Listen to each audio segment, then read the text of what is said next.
Okay, what's happening, y'all? Great to be back on PMP, high noon style, as we like to do. And again, we will be high nooning our way through the rest of the week. Normal times, everybody. But again, Monday, the new launch time is 4:20. Thanks for joining us yesterday. That was a lot of fun. Great to be here today. Tony, we are packed to the gills. We got a busy show today. So we're going to try to be disciplined. We'll give it our best effort today. And we have the great Peter Hartlaub, culture critic with the San Francisco Chronicle. He's going to, by the way, Tony, speaking of Hartlaub, he texted me this morning and I was like, hey man, just, confirming 12:15, blah, blah, blah. He'll be with us in 15 minutes. And he goes, yeah, dude, he goes, I'm ready to go. And he goes, tell Tony, I understand. He must've watched the show yesterday. He goes, I understand about these kids track meets. He goes, the only thing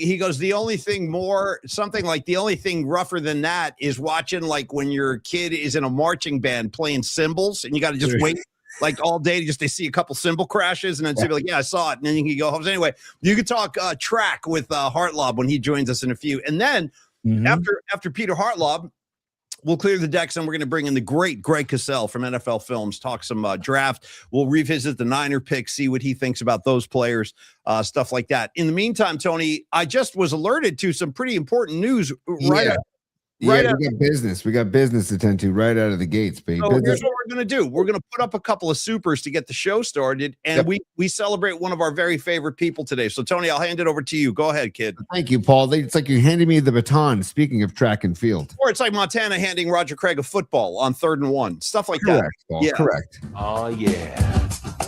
It's business time. Check it out, dude. Escobar Cheeks the third. Thank you for the super. And he's alerting everybody in the PMP Familia that today is a very special day. It is Humdinger 87's birthday, also known as Leah Sidewalk Phillips. Leah, what do you want to call it? Like the sidewalk session queen, session queen of the Greater Bay Area. Well, there's really no disputing that. I mean, she comes with her own toolkit. Paul, instead of jive talking, sidewalking, do. On top no sidewalking, you're bringing me down. By the way, I want to say myself because I've known Leah for a very, very long time. Leah, happy birthday, kid. I love you, and I hope you have a wonderful birthday. You know whose birthday I think it is today too? I got to confirm this, but I'm pretty sure today is also the late, great Ace Frehley's birthday from Kiss. A guitar player passed away last year. What a rough year, dude. We lost Ace Frehley. We lost Ozzy Osbourne, Bob Weir. Enough is enough. Oh, hi. Okay. Sorry, that was an accident. I was trying to look up Ace Frehley's birthday. And also, pretty sure it's today. It's also the 60th birthday for the one, the only Life Is Too Short. Too short. Too short. Shout out Too Short, straight out of Oakland, also celebrating. You're in good company today, Leah Phillips. So I hope you have a great birthday. And yes, Stevie B, R.I.P. Spaceman, all day. Space with Ace, man, until the cows come home. So Tony, do we have more supers? I think we do. Yeah, another super. Stand by. And this is a lovely super from our man, the proprietor of the Leg Bong, Sweet Mad Hatter himself from the middle of, from Central Oregon. He says, I'm so thankful for the PMP family. One of my white widow plants is having a nutrient issue, but JJ workshopped it with me, and I think we found a solution. This is beautiful. I didn't know John Joseph was a friend to the plant community, but I'm glad to hear. I'm passionate about my plants. I sing to them. I talk to them. Yes. I water them. I give them sun. I'll say stuff like this, dude. I'll move the plant around to get better sun, and I'll be like, how you like that, baby? You like that? You know what I mean? I'll be like, talk, you like that? Dude, and Paulie, they hear it. They ingest it. They feel it. Yeah. And Paulie, instead of white wedding, it's a nice day for a white widow. So the white widow. Sorry, dude. Nice day for a white widow. By the way, you need the fingerless glove. I think there's like a spiked wristband as well. I think there's like a whole thing there. Flesh, you know what I mean? Flesh for fantasy. Anyway, we love Leah Phillips. We love Humdinger 87. You have a great birthday. And Sweet Mad Hatter, I'm glad JJ helped you with your nutrient issues in your plants there. By the way, when we say JJ, for those of you just tuning into the show, we're not talking Juwan Jennings, and we're not talking JJ Evans from Good Times. We're talking John Joseph from the PMP Familia, Paulie. We're not talking JJ Stokes. I'll tell you that. We're not talking JJ Stokes. We're not talking Justin Jefferson, Jetty or Jetta. Jetta? Is it Jetta? The guy's got nicknames. Dude, my son Dom has a Justin Jefferson cereal that he kept the box. He ate the cereal and kept the box. He has it in his room. And I think it's called Jetta's. While we're exploring the greater botany community here in the Bay Area, I want to tell Patty from Napa, because she's asking, Miss PMP 25 speaks. I answer. I hop to it. She goes, Paulie Mac, do you still have the roses? I don't know. Maybe it was the rose. Of course, I still have the roses. They're right outside of my kitchen, Patty. We planted them outdoors. They're doing beautifully. Thank you so much. I was very thoughtful of you guys. When Bobby passed away, Patty from Napa, along with a few other PMPers, sent me some roses. Tony, I want to... Bobby, Paulie? If you said Bobby, then I feel like hopefully we're playing one of these, if not more than one of these, tomorrow after the Giants and Phillies go to battle in the city of brotherly love. And then, Paulie, I also wanted to share, just in case anybody is curious and wants to go get their Jetta's cereal, family size cereal. There it is, Paulie. It's cinnamon toast crunch, strawberry with lemon Cheerios. Dude, tell me that does sound like a stoner's delight right there. There's a lot of flavors coming together for one delicious snack. Creative Tony, we got to do some business of our own real quick, because time is of the essence today. So let's make sure we get... What'd you say? I just yelled out the word time. That's tick, all. Tock, tick, tock, time. Okay. We want to give love to one of our newest and best partners, Tom Stack, Coldwell Banker Realty. Of course, we love Tom Stack. He's out there somewhere doing the Lord's work. You know what he's probably doing? He's probably helping people buy homes as we speak. He's a very busy dude, but he will always clear his calendar to take on new customers, new clients, have those conversations, and show you and fit you with the home that suits your family and your budget best. Tom Stack, again, has been a personal friend of mine for over 15 years. I've known him for a long time. Creative Tony essentially grew up with this guy. So we mentioned that to tell you, we know what kind of dude he is. He's a stand-up, trustworthy, honest guy. And that, my friends, is very precious when you're looking for the right real estate agent. Those kind of qualities matter. He's been in the real estate game over 20 years. Prior to that, he worked for some band called the Grateful Dead. I don't know if you ever heard of them, but Tom Stack was affiliated with them. He invented the entire line of merchandising under that Club Dead umbrella. In fact, let me show you. Let me show off some Tom Stack stuff. Stand by. I got my water bottle right here with my Club Dead sticker right there. That's a Tom Stack production. So this is what he was doing before he started selling homes, meaning he's a totally cool guy, loves music, loves the art scene out in Lafayette where he lives. He stages for the Lafayette Art and Wine Festival every September, which generally draws over 70,000 people. He has also been part of the Rock the Plaza music series held in downtown Lafayette every Friday. They do that in June. 20-year member Tom Stack is of the Lafayette Chamber of Commerce. You can tell the guy cares about his community. He cares about people. And again, this is the kind of guy, those are the qualities you want when you're looking to buy a home, especially if it's your first time. Reach out to Tom, tell him about your circumstances, tell him about your budget, tell him what you're trying to achieve and where you'd like to see houses. 925-878-9964.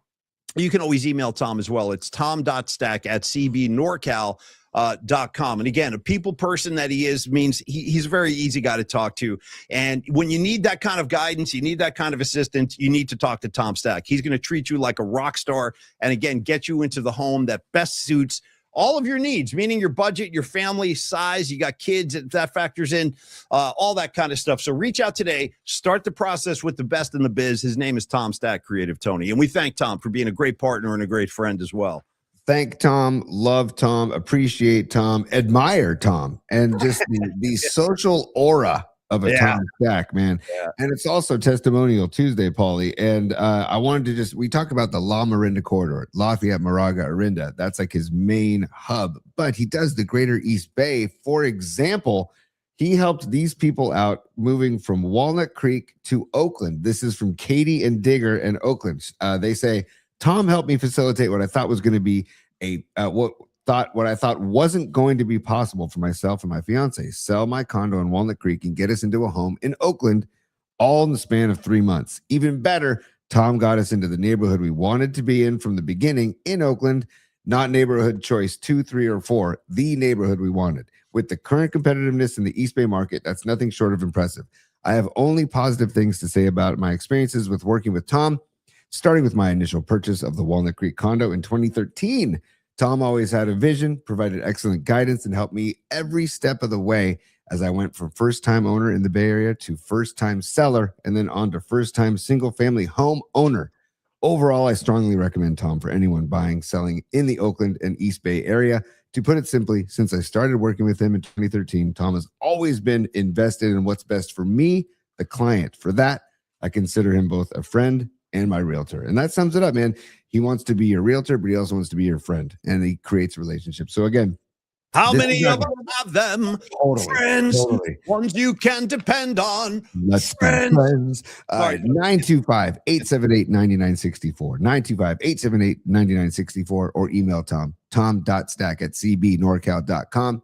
If you know somebody looking to buy or sell, or if you're looking to buy or sell yourself, Paulie. Okay, Tony, thank you very much. And thank you, Tom Stack. I don't know what the hell's going on the comments line, but I just happened to glance over there. First thing I see is our main man, Carlos De La Fuente, who joined us yesterday on the show. And he asked Rags, hey, Rags, Heather Thomas or Heather Locklear? Ooh, I don't know where good that came question. from. I got to say, Heather Locklear, well, probably much to her dismay. HT all the way, Paulie. HT all the way.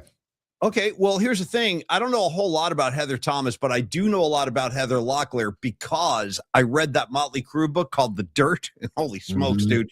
They get into some of the personal preferences of a Heather Locklear. There might have been some Polaroids involved. I'm just saying, she must have gone nuts when she read that book. Like, how dare you guys? Because Tommy Lee let it all out. Like, and by the way, she's a real rock and roll girl. She left Tommy Lee, or they broke up or whatever, and then she went right into the arms of Richie Sambora. So it was like one rock star to another. There are those women and men out there that enjoy the company of a rock star. Tony, your thoughts? You know what? Whatever melts your butter, Paulie, really, at the end of the day.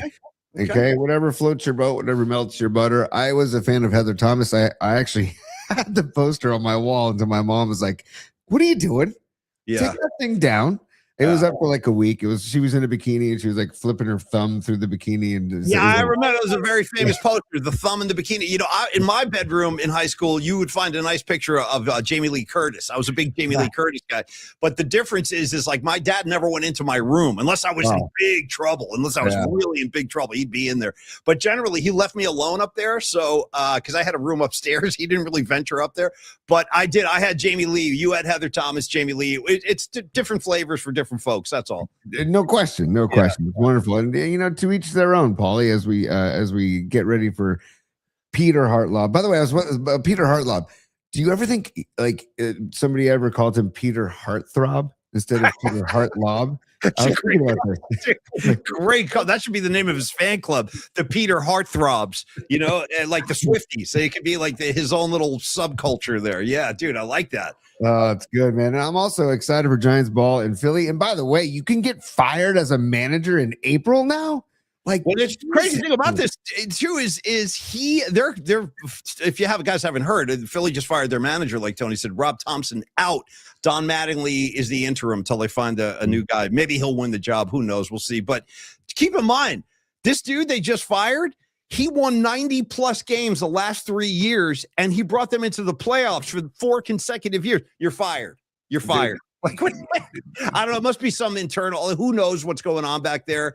But sometimes, though, you got to watch out for this because sometimes these moments can galvanize a club. Like the Philly people, maybe they wanted this. So watch out for Philly today. We'll be watching that. They start a 3-game set today. Hey, for Rob Thompson here. We would all like to be able to live an uncluttered life, a simple life, a good life. I hope you have a simple life in your forced retirement or a temporary retirement. Hey, Tony, and just really quickly, just a couple of words on the NBA playoffs before we bring in Peter Hartlaub, because I've been watching all the games. Like I'm involved. I'm emotionally involved in these. For starters, OKC swept Phoenix. They're out. Devin Booker, dude. Devin Booker's postseason missed woes continue. Keep in mind, Tony, how bad is it for Devin Booker and the Phoenix Suns? Yeah. They lost 10 straight playoff games. Hey. Oh, darn. What's that? I said, oh, darn. I don't Yeah. feel bad for them at all. I don't feel anything for the Phoenix Suns. No, Nothing. yeah, They're just kind of there out in the I desert. don't like them because I don't like Dylan Brooks and Devin Booker. I appreciate his game, of course, but I'm not a fan. He can play. He needs help. And so he's going home. The real bad blood series, if you guys aren't watching the playoffs, but you want to pick one series, follow this Denver, Minnesota series. It's a good series. Right now, Minnesota up 3-2, but Dante DiVincenzo out and Anthony Edwards out. So if I'm Minnesota, I'm looking to close this thing game 6. And then finally, Tony, this is the shocker. Detroit is struggling big time against Orlando. And this is an 8 seed going up against a 1. Magic are up 3-1. People were talking about the Detroit Pistons going to the finals, or at least playing the Boston Celtics in the Eastern Conference Finals. They might not even get out of the first round. And it made me think, Tony, has an 8 beaten a 1 since the We Believe Warriors? I don't think so. I don't think so that's how either. rare that is. Yeah. It doesn't come to the top of my mind, but yesterday we were complaining and collectively complaining about the 49ers and their lack of being able to get that 6th ring. Just imagine being a Detroit fan for a moment. Well, okay? yeah. You know, you think we have it bad, man. Like, come on. Like, let's keep it in perspective. The Red Wings, they got the Red Wings, so the Red Wings have given them a lot of love. But, man, I mean, the Pistons and the Lions, like the Tigers. You remember 2 years ago, Dan Campbell and the Lions were, like, predicted to not only go to the Super Bowl, maybe they were going to win that thing. Dude, they got their asses handed to them by Mosell's Washington Commanders, dude. They went into Detroit and whooped that ass. And I wonder now if the window is closing for Detroit. Honestly, I like Detroit too. I root for the Lions, and I love that city. I went there a few years ago. Man, I always root for Detroit. Did it also hate just Dan Campbell? Oh, it's not working as good. What? I was going to play. You just got your asses whipped. Anytime we can play the coach from Nerds, which was John Goodman, one of John Goodman's most underrated roles in his career. Paulie, in the green room. Okay, let's do it. Peter Hartlaub himself, not Peter Hartlaub, but Peter Hartlaub himself. If we want to bring him in, if you're ready for him, I'm ready for him. 100%. I've been looking forward to this. We love Peter Hartlaub. We've been friends for a long time. We have a lot to get into today. So again, I told you guys, he wrote this really cool piece about the Balboa movie theater in the city a couple weeks ago. Want to pick his brain on that. And then when we were texting back and forth, he was like, hey, man, what shows are you going to see? And I'm like, yeah, Bruce and Rush. And he was like, me too. I'm going to Bruce. I'm going to Rush. And he said, this is something else he brought up when he texted me. He goes, I'd love to talk about favorite concert venues in San Francisco, past and present. I'm like, you have come to the right place. So let's bring him back on to, sorry, Tony. Yeah. One editorial note, just to peek behind the curtain. Paulie, because Instagram, their IG live feed gets jacked up when we bring on a guest. I'm gonna fiddle with the displays and see if there's anyone that works for YouTube and social media and IG live. So don't be alarmed if the screen changes at all. I'll return to the old faithful setup if nothing works, but don't be alarmed. You just said you're gonna fiddle. So when you drop a fiddle on me, I got a reference that, because it's the only fiddle track I can reference. It's on the Tommy. It's on the double album by The Who called Tommy. There's actually a track on that record called Fiddle About. Swear to God, fiddle about. We'll get into that later. Anyway, Tony. Shout out Boyd Tinsley or the Dave Matthews Band. Their sound of the fiddle for years until he, kind of got into some trouble. But it was a good sound. And there's a guy who guests with that band now who jumps on stage as well. But I'm a fan of a fiddle. Give me some more. I'm a fan of Peter Hartlaub. So let's bring him onto the show, Creative Tony. Let's do it. Yeah. There it is. By the way, San Francisco Chronicle culture critic, looking handsome too. I'm trying to figure out this backdrop. Is that like your home office? We're in the archive. We're in the Chronicle archive right now. I'm looking through. I was just looking through. That's Ray Wershing and Bubba Paris walking into the 1985 Super Bowl. Don't they look like your guidance counselor? I was going to say, Peter, you know what I'm seeing right here? I got a what do you give me for on Ray Wershing and legendary San Francisco sports writer Ray Ratto. Yeah. I see some Ratto. Like Ratto. Yeah. Now they have, like, I'm a big Valkyries fan, and they have the 3-on-3 they did. They have like the Sephora catwalk, and they're all dressed up and stuff. Yeah. And meanwhile, you've got like Ray Wershing, man. He's like all rattoed out there. Oh man. Hey, Peter, can't you purchase photos from the vault? Oh yeah. We have a Chronicle. There's a Chronicle store. Okay, yeah, cool. And then the great thing is for years, like the first decade that I was working down here, the photos of like Joe Montana and Willie Mays, we couldn't use them because of rights issues. And then we found some loophole. Nice. I think because Hearst is in New York, like that's the loophole. So in New York, if you've ever gone to Central Park, you know, all it is like a guy in an Elmo suit selling photos of, you know, Aaron Judge. Yes. So like we get that Elmo Central Park loophole now. Right. Nice. Right on. So yeah, we're in the archive. You're looking at it. Looks like a dentist's office back there. That's where all the photos are. Wow. And then Wow. there's some like, you know, some highlights here. We got there's that's Robin Williams and Whoopi Goldberg at Comedy at the Park when they just show up for free and do comedy. Oh, and then this is a shot. favorite. I know Paulie and I have talked about this one. That's Dwight Clark. And we have the only photos of him wearing that. This is 1982 Super Bowl. He bought the fur coat. Yep. Then we have photos of him wearing it there. We have photos of him carrying it off the plane. And then at the victory parade, his girlfriend, the Miss Universe. Yeah. Weatherly. Yeah. Right. We have a photo of her and they're in like the fake cable car doing the parade. Yeah, right. And she's holding it and just looks pissed. They've had a row. Right. On the parade day. And we've all been there, you know, I mean, you know, Clay Thompson and Megan Thee Stallion. Yep. What's old is new again. Right. Right. Do we know where that fur coat is? That should be in the 49ers museum at Levi Stadium. Great question. So I wrote about it, and his son, I think his son's name's Mac. Okay. His son reached out to me and said it was in storage. They have it. It's safe. Nice. It belongs in a damn museum. I mean, I don't know why that's not in the 49er museum right now. Yeah, God bless Dwight Clark. You know, but just to mention this for a second. So, Peter, Tony and I are involved with the Dwight Clark Golden Fund charity, which raises money for ALS. They do a couple of events every year. And there is one coming up on May 20th that Creative Tony and I will be on hand for. So anybody out there, go online, look at the Dwight Clark Golden Heart Fund, get a ticket, support the cause. We'd love to see you guys down there for the next event, because they're always a great time, and it brings out the greatest 49er royalty. I mean, everybody's Steve Young, Charles Haley, past and present. Fred Warner will show up regularly. You know, all of his former teammates are generally there too. So it's a great time and a great cause. Now, Peter, how long? By the way, how long have you been at the Chronicle now? Oh man, 26 years. God bless you. Nice run. So one of those years was at the Examiner. Brian Murph and I were hired on the same day. Wow. And it's a union shop. So hiring on the same day, like it's a seniority thing. It's like, who do you fire? I don't know what the bylaws were. Is it like Thunderdome? Do you have to fight it out? Do you flip a coin? I don't know.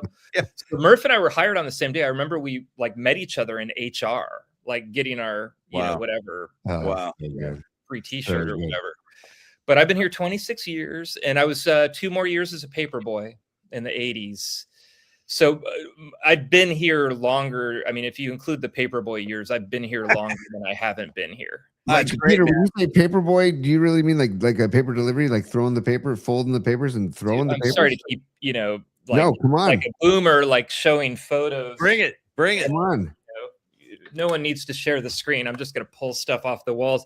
That's my Chronicle contract. My dad found it. Nice. Signed by me in 1981 or 2. Nice. So they found my paperboy contract with the Chronicle, and I bring it up because I mean, like I said, we're a union shop. I'm a steward, and I'm like, I started in 81. Like I get pension going back to 81. I went on leave.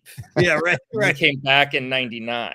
Sure. Hey, Peter, did you go trifold or half when you folded the newspapers? Because I would trifold. Yeah. Trifold. Yeah. Were you trying I was a better paperboy than I am a writer. I mean, my peak at the Chronicle was riding down like Howard and Bayswater and Burlingame. Nice. Luckily, it was flat. Yeah. And I could get like a little boomerang effect, a little Yes. get in those kind of shotgun entryways. Put some action on it. Yeah, yeah. Paulie, anytime you ever landed it on this porch or on the stoop, it was like, yes. Yeah. Yeah, now I don't have to venture down to the driveway. So, Peter, one of the primary reasons I reached out for you, well, first of all, we love having you on the show, but I read one of your pieces recently, and it really turned me on because it really kind of touched the sweet spot with me being a kid, a San Francisco kid in the 70s, which was the first time I went to the Balboa Theater, was back in the 70s with my dad. Yeah, because I lived in the Richmond district, so that was like not too far from my house. And it's, God bless it, it's still standing out there, way out in the Richmond, and it's one of the last. It's one of the last. So what kind of drew you to write about that theater, and what did you learn? Because I love that spot, Peter. I love the Balboa. It's a miracle. I mean, it's a miracle it was built. It's a theater that at the time, like Market Street was filled with movie theaters. Like who is going to go out to the very, very end of the Richmond district to watch a movie? But there was nothing around it when they built it. I mean, there was still gas street lights. Everything downtown is electric. And I looked all this up. It's like, kind of like, why are they building a theater here? But it was the guy who designed the Cliff House and the Fairmont, a couple other really big structures, and just kind of came and did it. And I think he lived in Seacliff and just, wanted a theater nearby. Yeah. Yeah. So, and it survived all these years. I mean, it blows me away, all of the changes that we've had from TV to this predated TV to VCRs to streaming services. Just basically humanity created all kinds of things to kill the Balboa, and it survives because that neighborhood supports it, and it always has. And to this day, like, it's a nonprofit now, and like the neighborhood, there's a chalkboard, like, what movie do you want to see? Write on Aliens, and then like in a month, they're playing Aliens. They play bands there. I've had so many events there. It's not, they twinned it, Paulie. Maybe you got there when it was one screen, but in the 70s, they turned it into two screens. Totally. They're not great screens to watch. Like, I don't know, like Avatar or something like that, maybe. Yeah, Christopher Nolan. Like, I'm not going to go watch, the Odyssey there. Right. It is a great place to be around a bunch of people who are just there to have a good time and put on The Rock. Or San Andreas or Bullet, and have some beers, have an Itsit. They sell Itsits in the lobby. It's awesome. Nice. And then you have a few drinks. Everybody's cheering all the things they get wrong in San Andreas. The Golden Gate Bridge isn't there. Everybody laughs. Right. I did a So I Married an Axe Murderer screening there, and we invited the guy who plays the bagpiper, who plays the Rod Stewart song. He's still alive. Best. That is the best way he's playing. Do you think I'm sexy on the bagpipes? Yeah. That guy's alive. He's a San Franciscan, and we brought him in, and he had never seen the movie with a crowd. We brought him up. Yeah. And then when his part came on, the entire movie theater sold out, turned around, and just gave him a standing ovation. He deserves it. That guy's awesome. And Peter, that place is special. It is. No, it is. And I got to say, and Tony, I know you got some, but let me get this out there real quick, is that to me, it's like the last bastion of like that older San Francisco that had so much kind of character, because each neighborhood would have like its own personality and its own theater. Here's an example. Like if you went up to Haight Street back in the day, you could see a movie at the Red Vic, which was such an unusual experience. You're sitting on couches and chairs, they're baking cookies, and they would show these really unusual films, like you'd see like Zeppelin Song Remains the Same, and then they'd give you like a first run. Or if you were in the Richmond closer to the avenues, you could go to something at the Cornet, the big 1,000-seater where Star Wars played. So, and now all those places are gone, and it's sad. It's like that's a part of San Francisco we've lost, but the Balboa still flies that flag, and I think it's important that it still represents like that older era. And it's against the odds. I mean, the Coronet is the one that I thought would survive. Yeah. But the Balboa, I mean, they have bands there. It's just, and I got to say, like, a lot of these places, I didn't realize it till it became my job. how many of these places, these special places, are still around. Like, you can hop on a streetcar and still go down to the Riptide in the Sunset. Nice.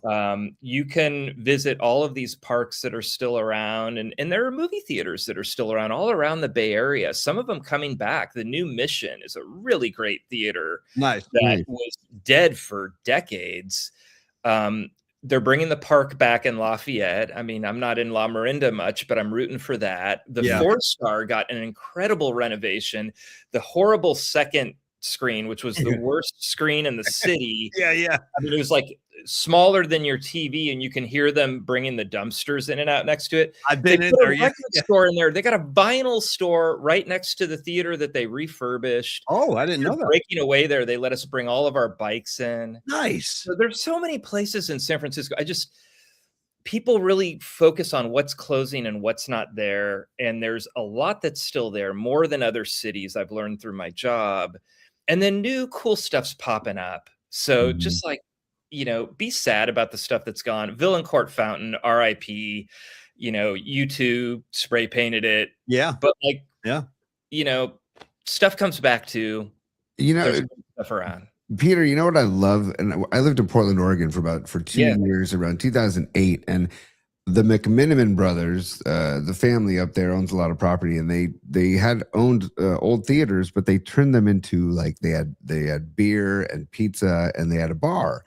And I'm like, this is the greatest idea ever. Yeah. And then it caught on down here, like the Alamo Draft House and stuff. And so I love that has happened to where you're turning the movie theater not just to go into the theater, but a whole experience, pre-movie, post-movie. It was great. All the Star Wars movies that came out in the last 10 years, we would go and then we would hang out at the bar and rehash the movie right after. And these places were packed. And I'm like, that is what the whole experience for me is. And I hope that continues. Do you see that continuing? Yo, totally. I mean, my arcade, I have an 80s arcade in Alameda. They just added beer. Nice. Add beer. That's a solution to a lot of things.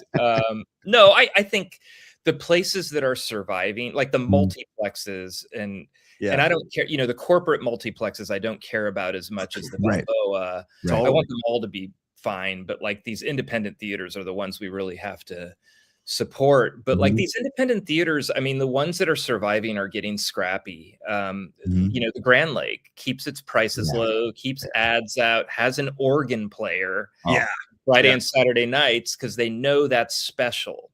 Yep. And I think a lot of these places, the ones that are surviving, you go to the Roxy and every other movie, the filmmakers there, there's just these additives. Even at the Balboa, I'm in May, I'm interviewing the director of Star Trek 4. He's still alive. Bless him. Yeah. And, we'll have a whole event there, and afterward he'll sign autographs. So, I mean, they're doing what they have to survive. And like beer is the number one way. Add beer. Like, that's all. Totally.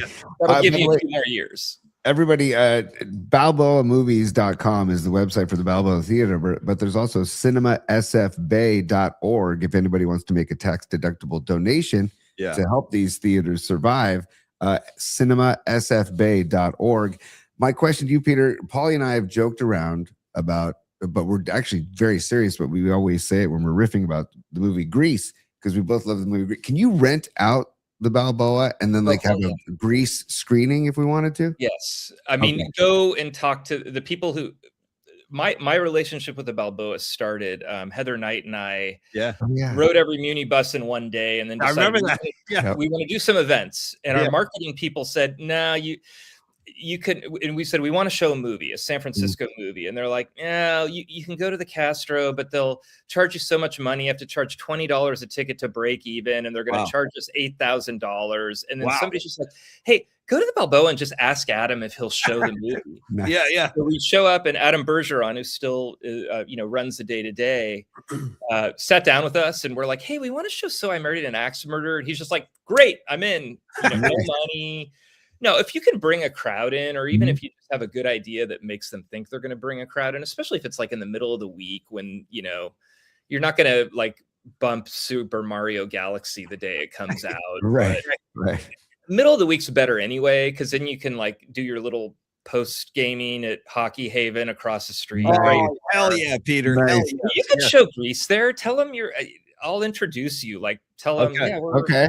you know. By the way, is Chino's Taqueria still there out in the avenue? Yes, it is. Yes. Best carne asada in the city is in the freaking Richmond district, and the best. My favorite taqueria in the city is in Glen Park.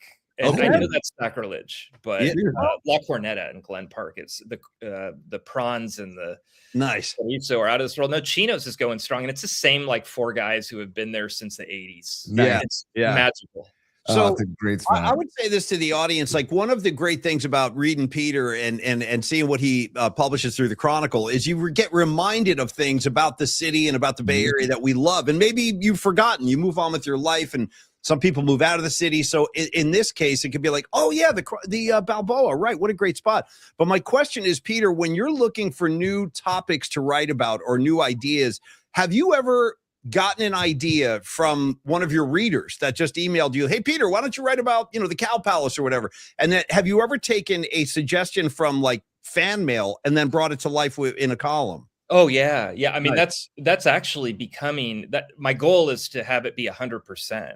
Wow. But when we set up our podcast, and then now I have a newsletter, Total SF newsletter, like it's all set up to create relationships with our readers. When we rode those buses around all day, we got so many story ideas. I realized that's the way to do it.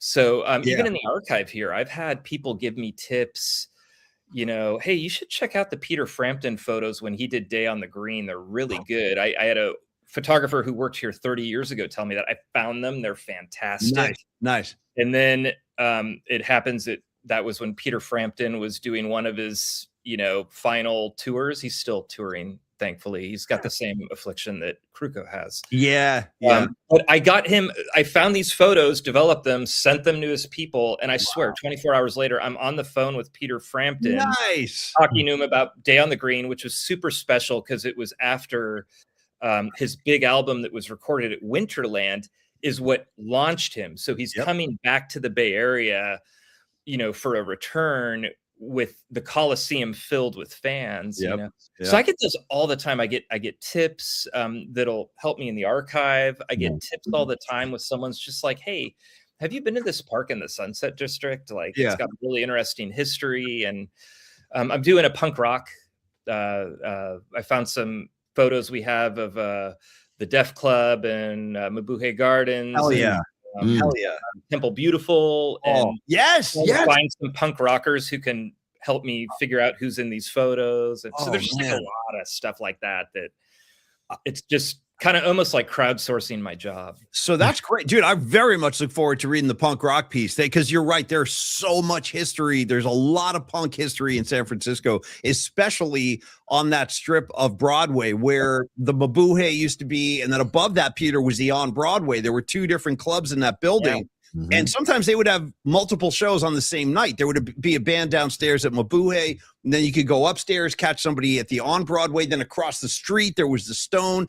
And this is something, let's take this into the next topic here, because Peter, when he sent me a text, I was telling Tony, you said, oh man, we should talk about like our favorite past and present concert venues, and that's an incredible idea because Tony and I have been probably to 99% of the venues in the Bay Area. Tony and I go see a lot of live music together. And is that an idea that you are going to write about, or just like a playful idea? It's funny when I do events, I call it, time machine. I'm like, if you have a question, that's fine. But like, before you ask me your question, if I'm at a live event, I'm like, I have a San Francisco time machine. Where are you going? Nice. Back to the Future rules.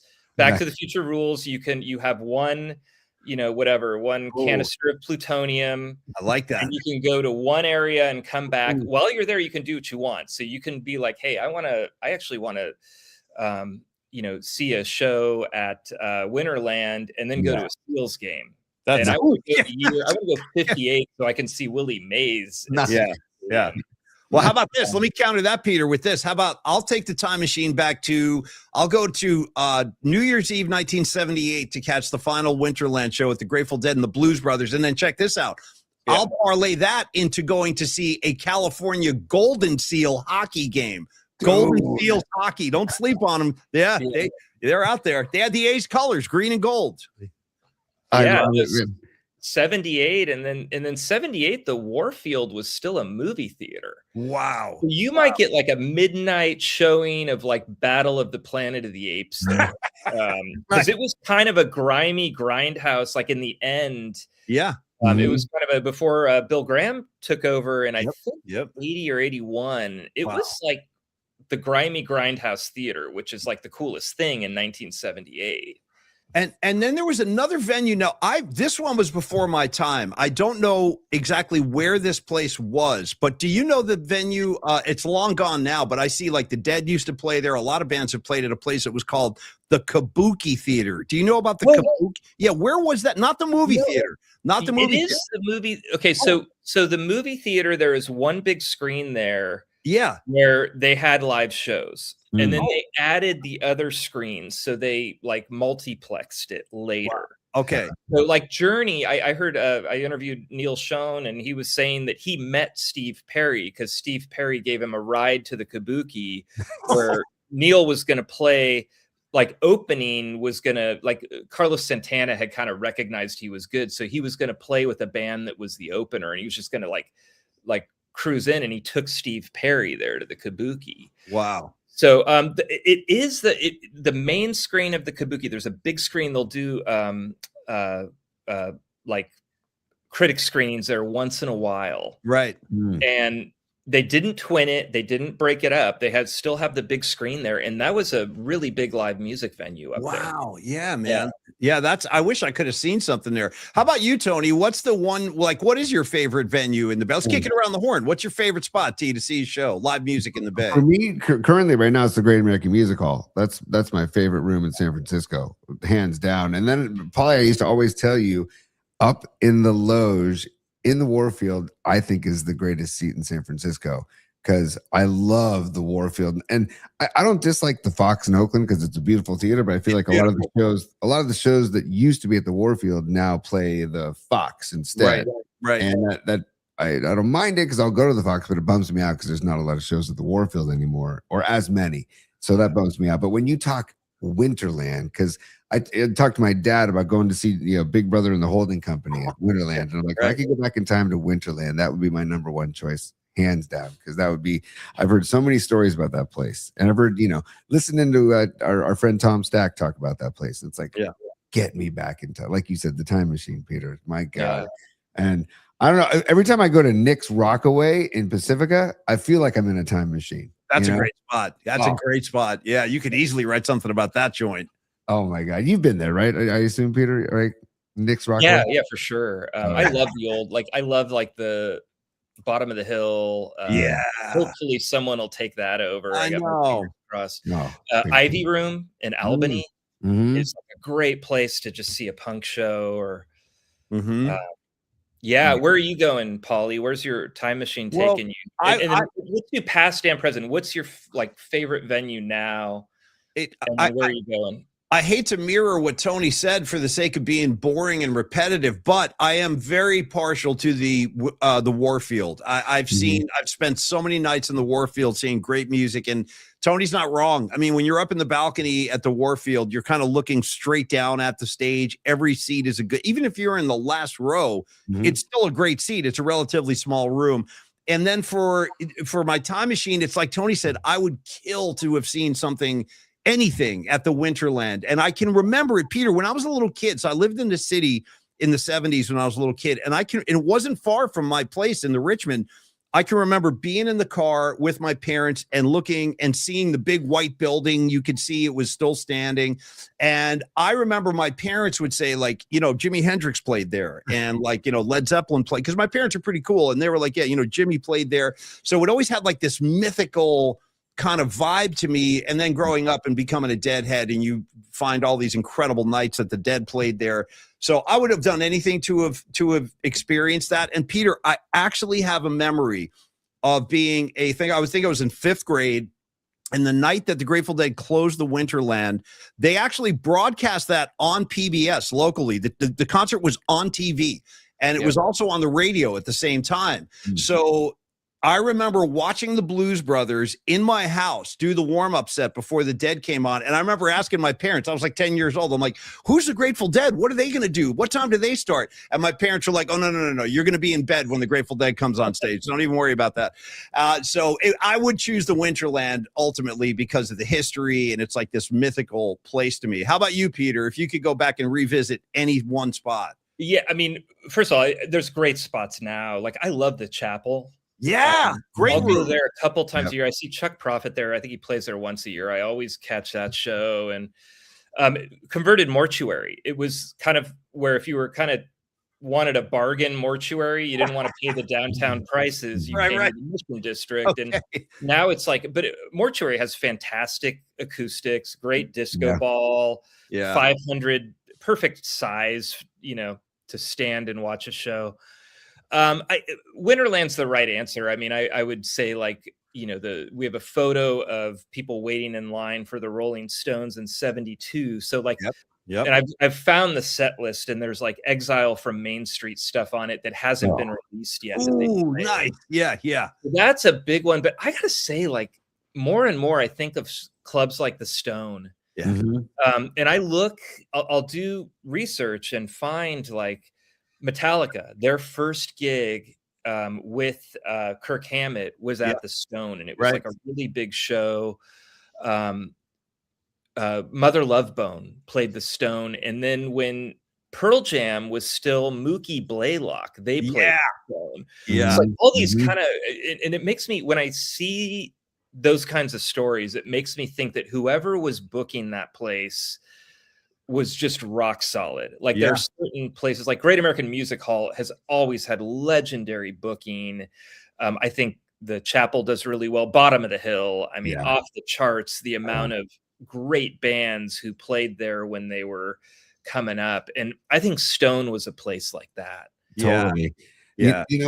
I was just thinking about this too, because my favorite restaurant in San Francisco is a little tiny place called Cafe Macaroni. It's at the bottom of Columbus, right near the pyramid.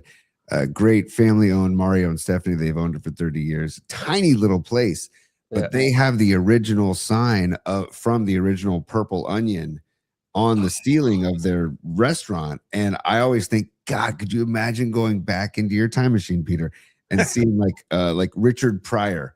We see it. The photos are here. Like we have photos of Lenny Bruce performing there. We have photos of Maya Angelou performed there. I mean, just like wow.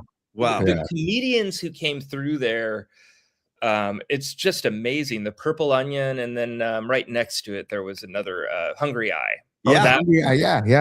I got to interview Mort Saul like not long before he passed, and he's talking all about the Hungry Eye, and he had that booked for like 2 years straight. Yeah, no, it's wild. Well, great history, a lot of good stuff still around. Yeah, man. And Peter, thanks for the time today, man. It's always great catching up with you. So just a couple more minutes and we can end on this. Like you and I share a passion for the band Rush.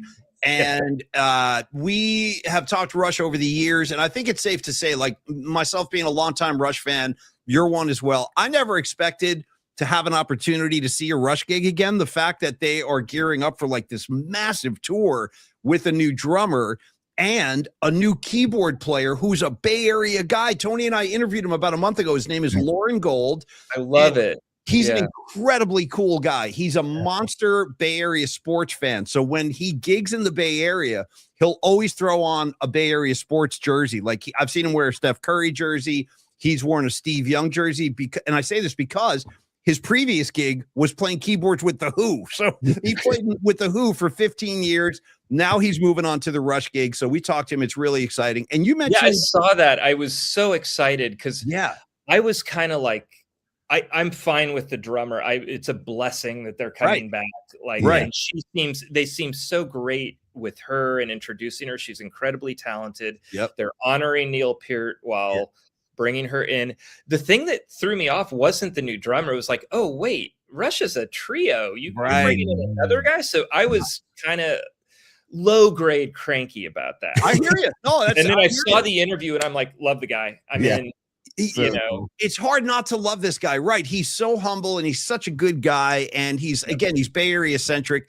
But you mentioned, because I'm going to do this too. You mentioned you're going to LA for a show. I'll be down there for the third night, the June 11th show. How about yourself? Same. Okay. Nice. Here. Okay, and I think we were at the same last show. So the 5th to last show at SAP. Yeah. Was the last show. I think they may have done 2 nights there, but I was there the 5th to last show ever until now. So, and I think you were there too. I'm pretty sure I have a photo. I was there. Yeah. So yeah, dude, it's particles, man. Yeah. Well, listen, we'll definitely find each other down there and we'll have a pre-show beer and all that. Because I just bought 1 ticket, so I didn't know that they were going to play Chase. So I got on, and I'm like, I want to be in the building. I don't want to be there the first night, so I picked the third night. I thought it would be easier to grab something, so I just grabbed 1 ticket and figured I'd do a there and back. I got friends down there. Beautiful. And then I'm going to the SAP one in October. I'm going to one of those shows. Nice. With a friend and my kid and nice. Ooh, nice. Well, Peter, listen, man, we will definitely hook up in LA. I'll be in touch about that. And just want to say thank you again for coming on today. It's just great talking to you, Peter. Everybody read Peter Hartlaub, San Francisco Chronicle, culture critic. He's always writing about cool stuff, as I'm sure you can glean from this conversation today. So what's next, Peter? Real quick on the way out, what's your next piece going to be about? I got a lot of little stuff going on, but right now we're naming the next 5 San Francisco Bay ferries. The ferry system approached Chronicle and my newsletter to help them name the next 5 ferries, and the names people came up with were great. That's awesome. They vetoed Wharf Rat. I thought that would be a great one. I understand you don't want to name your ferry after something that causes the plague. The Terrapin is in there. Okay. Ride the Lightning. So these are electric ferries. Okay. So Ride the Lightning could be the name of a ferry, which I found amazing because they did veto a lot of things. And I'm like, this is about the electric chair. Right. We're an EV. It's Ride the Lightning. So, wow, that's tremendous. So we're gonna the voting starts on that in a couple of days. Nice. Get on the Chronicle site. Cool. Oh yeah, that's good. sfchronicle.com and also at Peter Hartlaub on his socials. Peter, on the way out too, for me, Steve Kerr. Do you think he's done, or do you think he's coming back? I think there's better than a 50% chance of him coming back. I think this is a negotiation. I think he's joyful when it's like 3 guys from the G League and Draymond and I think he likes being around them and the rebuild and being with young people. Yeah. So I think they're going to extend him. I may be wrong. I'd say it's 62%. Good. He stays. Good. I love it. Are you still coaching yourself, or are you done? Have you I coach middle school girls basketball. They're the best. They send thank you notes. They work harder than the boys. Nice. And then I do a off-season shooting clinic now. So, nice. So the kids who are trying to, like, maybe they're not in the AAU system, but they're trying to make their middle school or high school team. Right. I'll work with them for free, on a weekend day. And then I have a group now, and like the older kids are now kind of coaching the younger kids. It's great. Oh, nice, that's really cool. God, and you can feel my pain about track and field track meets. Dude, I got my son's about to go to college, and then I got no more, but I've been going to track meets, and I got the 3,200, so I can kind of come in at the end, and he runs for 11 minutes. Right. If your kid's running the 100 or 200, that's like you're 4 hours at a track meet to watch your kid for 47 seconds. Yeah, maybe. Right. Maybe. Yeah. It's painful. And my son does the shot put too, so that's nice. Cool. That's awesome. It's pretty interesting, man. So I've never thought I'd be psyched to see 6th grade shot put, but it's pretty fun. Man. Have you told him about Michael Carter? No. Hell yeah. Technique. Oh my God, I'm going to tell him tonight. Thank you for the reminder. 100%. Michael Carter, number 95, shot putting and winning Super Bowls, like one does. Yeah, totally. So, Peter, thank you, brother. We'll be in touch. I'll see you in LA too. We'll be in touch, man. Thanks for having me on. It's such a good vibe. The vibe started good. It keeps getting better. So thank you, brother. Come on anytime. Thanks, Peter. Thanks a lot, Be well, Peter. man. Talk to you soon, man. Take Peter care. Hartlaub, everybody. You see why we love this guy so much. Tony, what do you think, dude? I displayed some very rare discipline because I'm looking at the clock and I see Greg Cosell pulling up in the green room. So more discipline coming up right now. Tony, let's talk about Dr. Matt Young. Wait, okay. what is happening right now? You're showing clock management and you're going right to a spot. This is amazing. It's got to be done. You know what I mean? It's got to be done. It's from yeah. Also, PMP Familia, just a little peek behind the curtain. Paulie is becoming very tech savvy. Like, I don't know what's going on in San Rafael up there. You know what happened? I want to hear about this too. Like, what did they do? Your Twitter posts and you got your new email and you got your on Twitter. I got a new email. And well, by the way, don't congratulate me on the new email just yet. Don't start blanking each other's blanks just yet, because I needed to work with Don Peralta for like 90 minutes yesterday on that damn thing, and we're still not all the way there, but we're getting close. We're getting close. Well, everybody, at least you can email both of us at pauliespod at gmail.com. I'm in the. And by the way, you know what the best part is? I have no idea how I got in. It's almost like I tricked them. I think I backed my way in, but I am now in the official show email. So if you ever have any messages, I can see them. pauliespod at gmail.com. Actually, quick question on that. And I just want to make sure I say the right thing here. This Friday for the musical assignment, we do have Cheeks the Third, right? Is Escobar Cheeks the Third this Friday? Yes, we have Escobar Cheeks the Third, and Dom and I will reach out to Escobar Cheeks the Third. I'd actually prefer to meet him in person to prepare for the musical assignment, but Dom and I will talk to Cheeks and get everything squared away for Friday. Okay, well, I'm looking forward to that too. I can't wait to see what he has up his sleeve. Oh, and by the way, Cheeks, let us know by Thursday what the topic is so we can give it to the audience so they can play along. So just shoot us an email. Let us know what you're thinking. No rush. You got a couple days.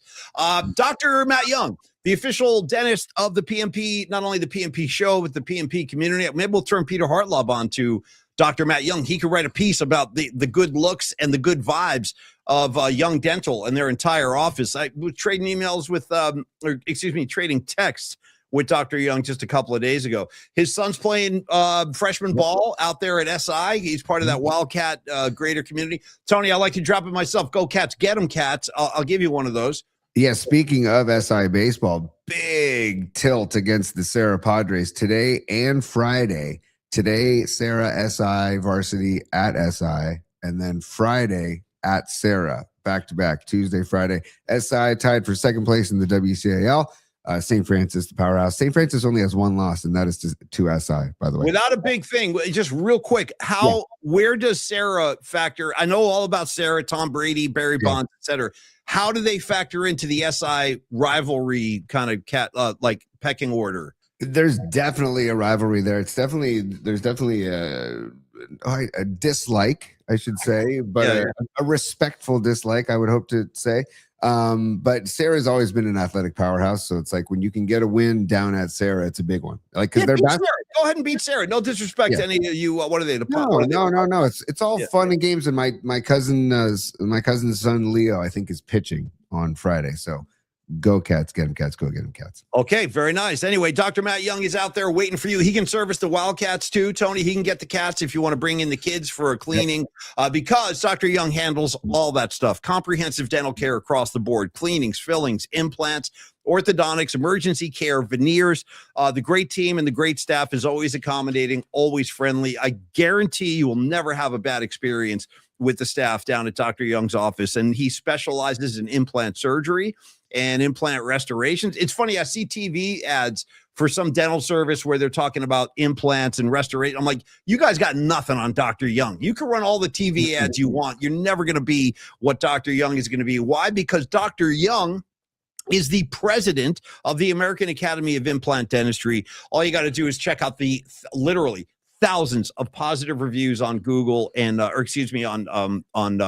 Google and on Yelp, all that stuff. You'll see the reviews. People love Dr. Young. He accepts all the major insurance companies. You'll never have a problem there. And then just enjoy the great service. Really, his work is phenomenal.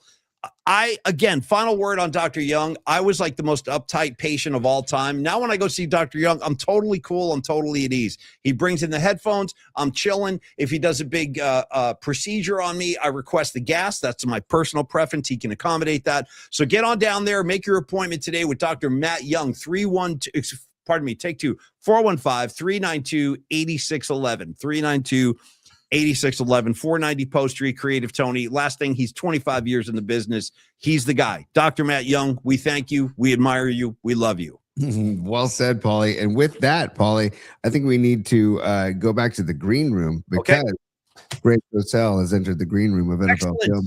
One of our favorite human beings on the planet. So I just want to let him onto the show. If you're ready for him, I'm going to put him on, Paulie. I'm 100% ready. We haven't seen Greg since Radio Row for the Super Bowl. We had a great sit down with Greg. It's been a few months. So, yes, let's talk a little draft, a little rock and roll as well with our great friend from NFL Films, Greg Cosell. Bring him in, Tony. There he is. Yeah. Hey, guys. Good morning, Greg. Great to see you, buddy. How you been? I've been all right. I'm finally getting a chance to wind down a little bit. People automatically assume that I slow down when the Super Bowl ends, but it doesn't really work like that. So now I'm just beginning to slow down a little bit, and, it's not a bad thing. So what is your approach, Greg? This time of year with the NFL draft, it's become like a business unto itself. Oh, yeah. Do you have to spend time literally watching like all the first rounders? Like, how do you approach it from your standpoint? No, I do way more than that. I probably watch about 220 players in detail. Wow. And then there's always guys I miss, and then I feel badly about it. But you know what? I'm one person, and I will not, sort of compromise my approach just so I can watch more players. So, it takes me a lot of time, and I pretty much start.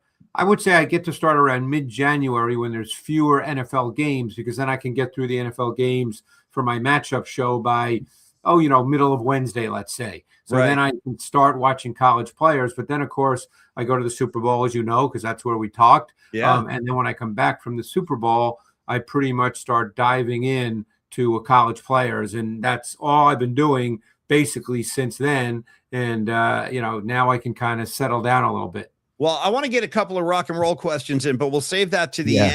And I also feel that Tony, just as a reminder, Greg is a Mets fan. And I used to be, and not really. I don't care that they're bad, if that's what you're asking. I was going to say it's almost better that the draft is happening, so you don't have to endure this. Yeah, I'm not. It's funny. As I've gotten older, I grew up.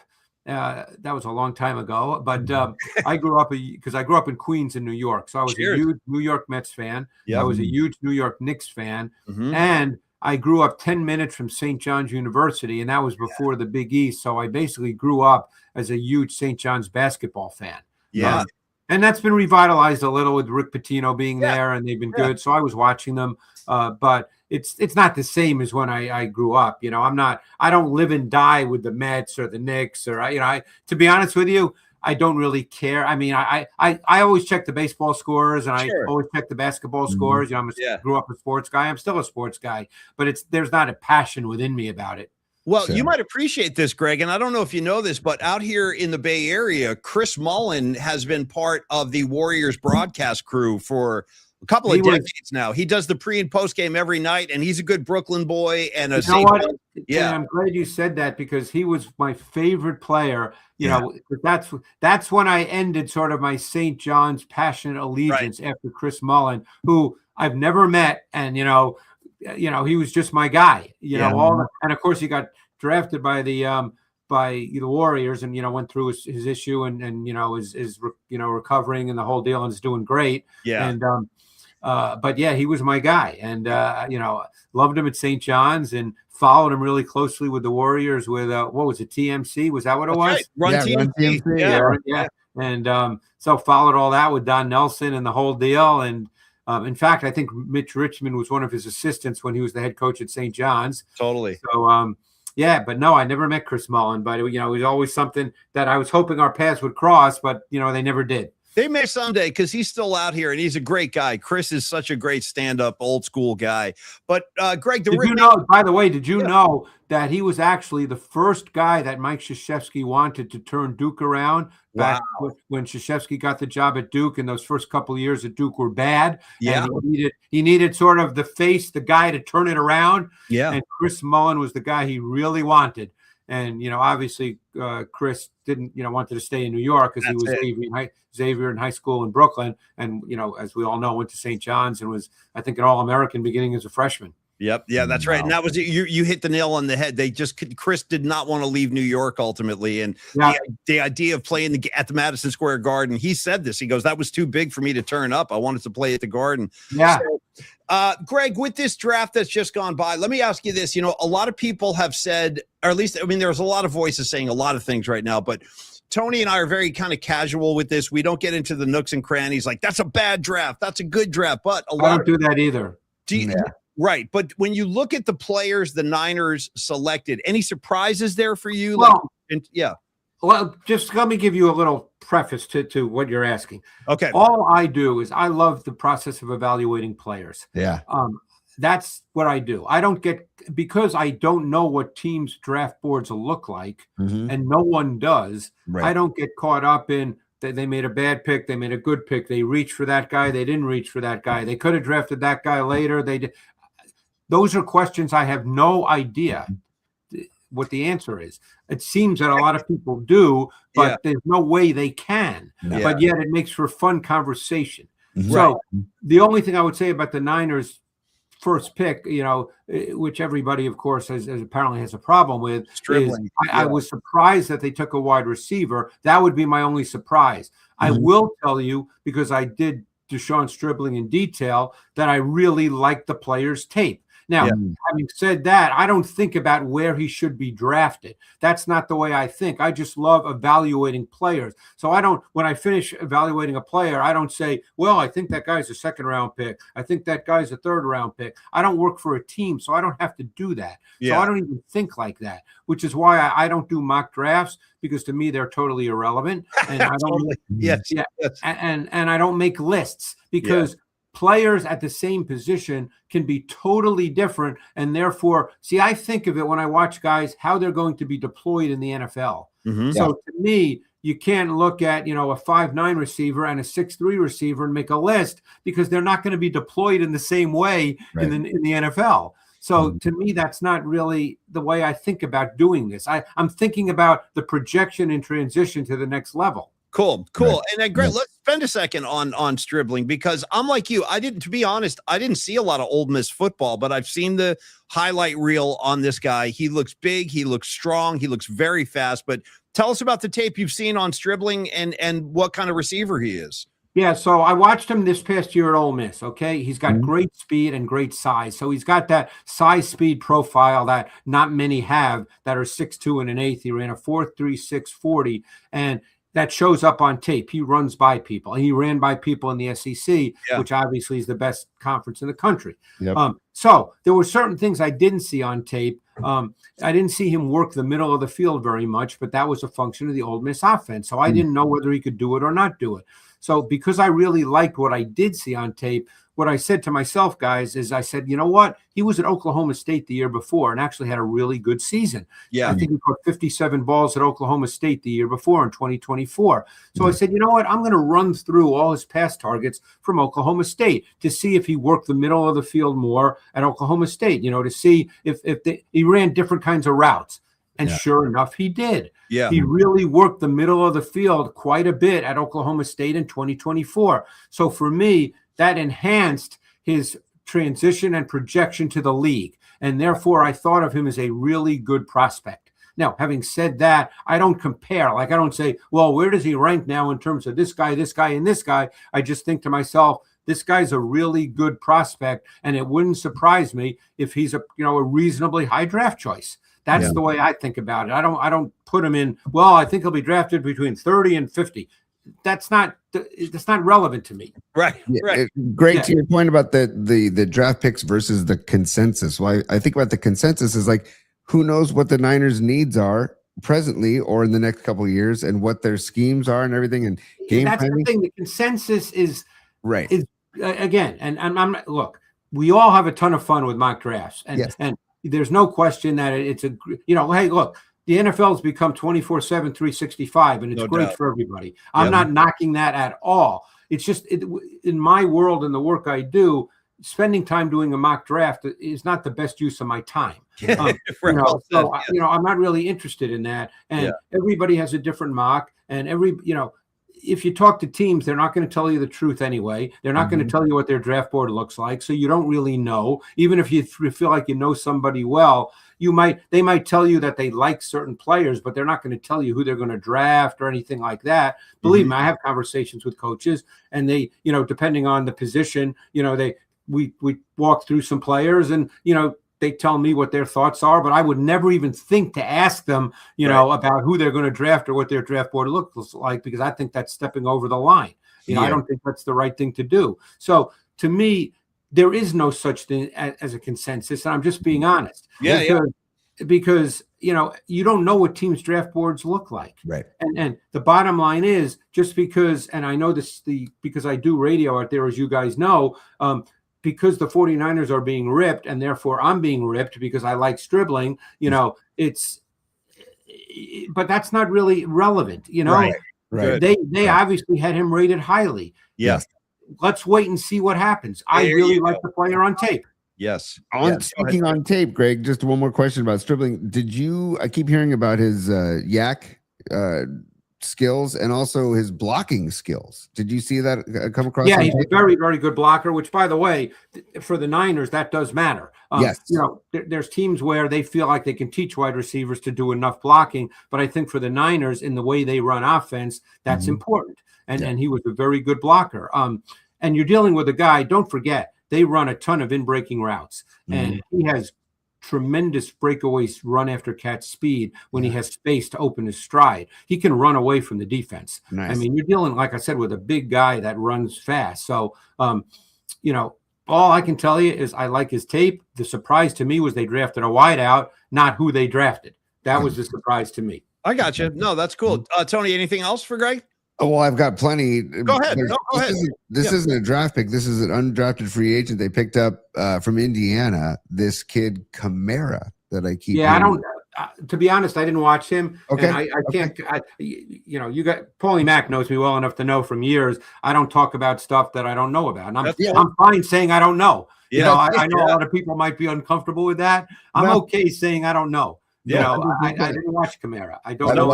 Okay. About it. I just was curious because he didn't get drafted, but his stats are good and he plays good ball. So I was just curious. But also, the choice of the Indiana running back. What about your thoughts? I really liked him on tape too. Okay, let's talk about him a little bit. Yeah. Now it's a great example because what people say, which again doesn't have any relevance to Kalon Black, but people say, well, they haven't done well drafting running backs in round 3 or round 4, whatever it is. That's not really relevant. They drafted him. Again, no one knows what these guys are going to turn out to be. All we can do is project based on the information we have at hand. And by the way, teams have way more information than I do, way more information than the people that do mock drafts. They just have way more information. But just watching his tape, that's what I do. I'm sitting in my office now, as you guys probably can tell. I have a bigger screen TV. I watch tape. That's what I do. Is that the total process? No. But when I talk to GMs at the Combine, 99% of them will say the number one thing they focus on is the guy playing football. Yeah. And then there's other factors that are obviously involved. But you want to watch the guy play football, because that's what you're drafting him to do. Yeah. So I really like Kalon Black. I thought he's tough. He's physical. He was decisive. He's downhill. When I watched him, I didn't know who was going to draft him. But when the Niners drafted him, in my mind, I said, you know what? That makes perfect sense. Nice. He's powerful. He attacks people physically. I mean, he ran over some defensive backs. He ran over Dylan Thieneman, who's a really good safety from Oregon, who was a first-round pick of the Bears. So, to me, I think he fits their offense, and who knows what they're going to do with McCaffrey. Maybe this is the year they start to take 2 possessions a game and they sit him just because he's getting older. Right. We don't know the answer to that question, but I think that Black is a better runner than I guess Jordan James would be the next guy right now. I think he's better than Jordan James. Okay. Greg Cosell, our guest today, breaking down some of the draft picks. Greg, just to go like big picture here, not a 49er question, but Mendoza going first. I think most people expected that. We all got a good look at this kid winning a national championship with Indiana. It was like a fairy tale watching that whole season. And he's a big kid. He's 6'4", 236. And do you think his skill set and what you've seen of Mendoza on tape and in game footage. Does his skill set lend itself nicely, in your estimation, to the NFL game? Yeah, well, and it's funny you ask that, because there's a 30,000-foot macro question with that as well, because we've now reached the point where when people talk about quarterback traits, they tend to talk about guys that have big arms and can run around. But then in the next breath, someone will say, yeah, but they can really run an offense really well. Well, that's a quarterback trait too. I mean, but it's as if that doesn't matter. You know, it's as if, well, he doesn't have a big arm and he can't run around. You know, so we don't celebrate those guys that actually, you know, to reduce it to simplest terms, we don't celebrate the guys anymore that throw it to the right receiver at the right time with the right kind of throw. You know, that seems to be lost in the shuffle. You know, and I think Mendoza can do that. Now, obviously, the only quarterback that's come out recently where people said was almost perfect was Andrew Luck. Other than that, there's really no quarterback that comes out where you go, this guy is a finished product and he's great. You know, so are there things that Mendoza, without going into the weeds, guys, you know, where we want to have a little fun and not go into the weeds here, but you know, without going into the deep weeds, are there things that he needs to work on? Absolutely. But I think that his game translates to the league. And I think where he is with the Raiders, with Clint Kubiak as the head coach, will really help to maximize what he does. Okay, I have another quarterback question, Greg, and this one is about this kid from Alabama, Ty Simpson. The Rams got him in the first round. I got to tell you, I'm not like an Alabama fan or anything, but I watched this kid play a bunch last year. I really liked what I saw. And the thing I liked most, Greg, was his composure in the pocket. Like there were some real chaotic sequences where the pocket is collapsing around him. He looks like Joe Montana out there, just kind of gliding around. The feet are really sturdy. So, and a lot of people didn't like it. I thought it was a great pick. What do you think of this kid? It's funny you say that, because he's the perfect example of people saying, well, he doesn't have any special traits. And then in the next breath, they say, but he really ran that offense at a high level. Well, that's a trait. That's a trait to be able to run the offense at a high level. You know, they say he doesn't have traits because he's only 6'2"-ish. I don't have the exact, you know, numbers in front of me. I can easily pull that up right now. But, you know, he's in the 6'2" range. He's and he doesn't look big on tape. So that's the other factor. He just doesn't look big. But you know, the other thing is that,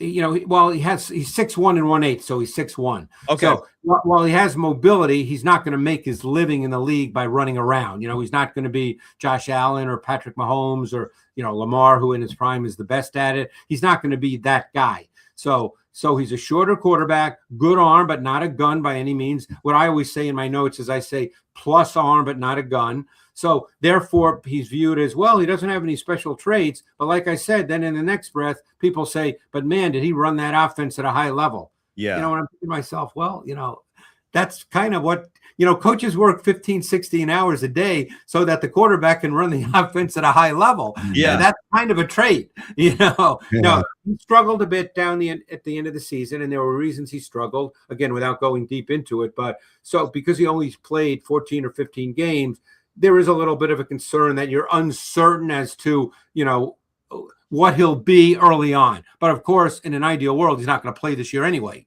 Yeah, that's right. That's right. Tony, go ahead, buddy.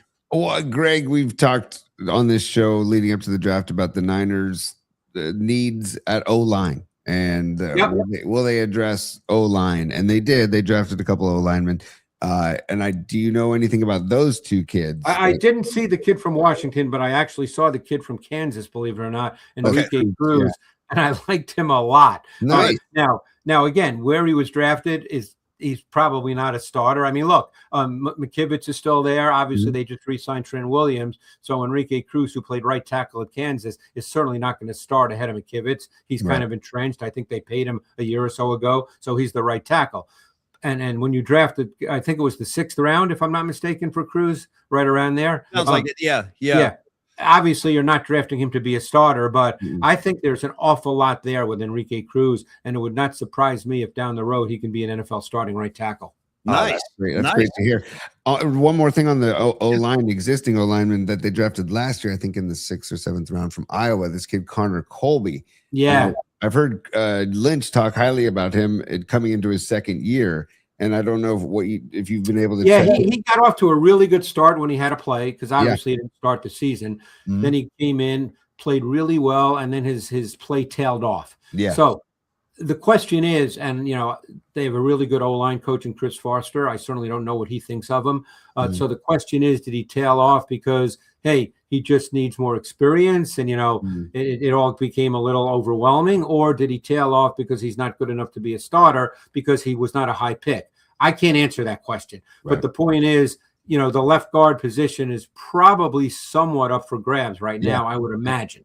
Mm-hmm. From what I'm hearing, and I didn't watch him, but the player they drafted from Washington, Carver Willis, who played tackle at Washington, I think they're thinking about him as a guard. I don't know that for sure. But so we'll see. And I think Pooney, I don't think he played quite as well last year as he did as a rookie. Agreed. So, but bottom line is he's going to be the right guard. So it's really left guard that they're looking to upgrade one way or the other, whether it's Colby playing better or whether it's someone else. I like what you said. I actually think Pooney's going to kind of rebound this year. I think he's going to have a strong year because I liked what I saw a couple of years ago. Last thing for you today, Greg, because it's customary with us now. It's a tradition. We talk football, but we also talk a little bit of rock and roll. So here's my kind of question / homework assignment for you. And I know you're busy. I totally get it. You're consumed with football film and the draft and all that. But have you seen this Led Zeppelin documentary film? It's a new film. It's on Netflix. It's called Becoming Led Zeppelin. I saw it. Okay, nice. Yeah. Good. Wasn't that cool watching those guys, how they came together and how young Well, I've read, it's funny. Yeah. Here's what I do on Saturdays. It's like my happy place. I go to Barnes and Noble. I hang out for 2 hours, and I usually read about music. That's what I love reading about. I live in the world of football all day long, so I don't go there and, read about football. So I end up reading about music. And I love what I love most, the sex, drugs, and rock and roll is fun, but I love reading about the genesis of the albums and the songs. And again, in some ways, it's like football talking about no one knows what your draft boards look like. So many of these songs, we have no idea what the genesis is and the origin of these songs. We have no idea what they're really about. Totally.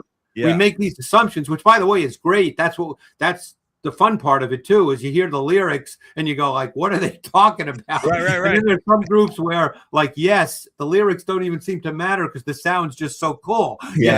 Like Roundabout. What are they even talking about? But it just sounds great. Did you ever see Yes, Greg? Was that one of the bands? I did not. Me neither. But I really like their music. But that was, they had a lot of long songs and they, they just stretched it out. I mean, it was a workout. You know.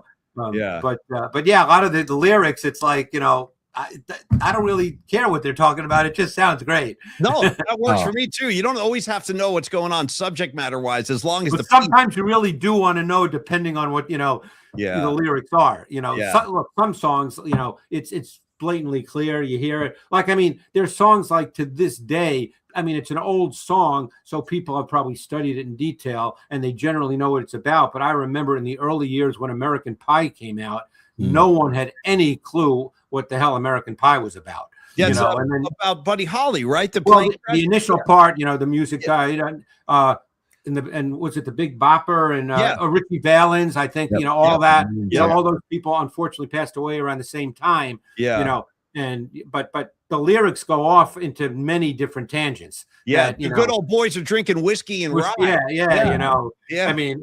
And it all works together beautifully, but it's like, okay, it just sounds great. The lyrics are clear and precise and you can sing along with them, but you really don't know what he's talking about. Nice. Go ahead, T. Greg, do you ever get out to shows nowadays? Not, it's funny because, look, when I was 20 years old, I didn't care if I was sitting in the last row. Right. Now that I'm older, I'm not really going to a show. Fortunately, I can pay a few bucks if I have to. Yeah. Like my wife and I don't have the same musical taste. So I remember it was right before the pandemic. It was actually Bob Seger's last show. Oh yeah. I actually went on one of the websites and got a ticket. I was sitting in the 6th row, and it turned out to be his total last show. Yeah. And, because I was a huge Bob Seger fan, so I just wanted to see him, but, most of these bands that, I grew up with, I guess who did I see last summer with my younger daughter? Because I got her inculcated into classic rock. My younger daughter was 30 in a couple of weeks, actually. But even from the time like she was 12, I mean, she was a classic rocker. So we saw Chicago last summer in Atlantic City, and it was only like 2 or 3 of the original guys, but obviously they play all the songs, and you know them. And it doesn't matter if they sound unbelievably great. You sing along because you know the songs. Nice. I love this. Hey, I mean, I just heard, for instance, I don't know if are we out of time? Do we? I need to. No. Come on. I heard the other day, I guess, that Eric Clapton turned 80 or 81, and I like, when I hear that stuff, it's like, when did that happen? I know, man. I know it is. It's so weird. You see the guy like Jagger's in his 80s now. Mick Jagger in his 80s. It is. And they're coming out with a new album. I know. The Stones can't stop. They cannot. I know. So yes, there will be a new Rolling Stones record released. I think it's coming out in July, and then most likely those guys will get back out and start doing shows again. Have you ever seen the Stones live, Greg? I did a long time ago, but I did. Yeah, I got my Stones shirt on today. I saw them, believe it or not, it was one of the early stadium shows. It was probably back in like the early 80s in Philly. Tattoo U tour. Yeah. They played with, and it was a great show. They played with Journey and George Thorogood. Ooh, wow. Nice bill. Wow. Yeah, that's the thing with the Rolling Stones. Even the most prestigious bands in the world will open for the Stones. It's kind of an honor. It was, because I love George Thorogood's music. I mean, just that kind of blues sound and his voice. I mean, it's a unique sound. And just the songs. I mean, obviously the famous songs, everybody knows the famous songs, I Drink Alone and, One Bird and One Bone. Yeah. I mean, but just that sound, because I love blues rock. Like, unfortunately, I never saw Skynyrd with the originals, but I've seen Skynyrd. I saw the Allman Brothers. I mean, nice.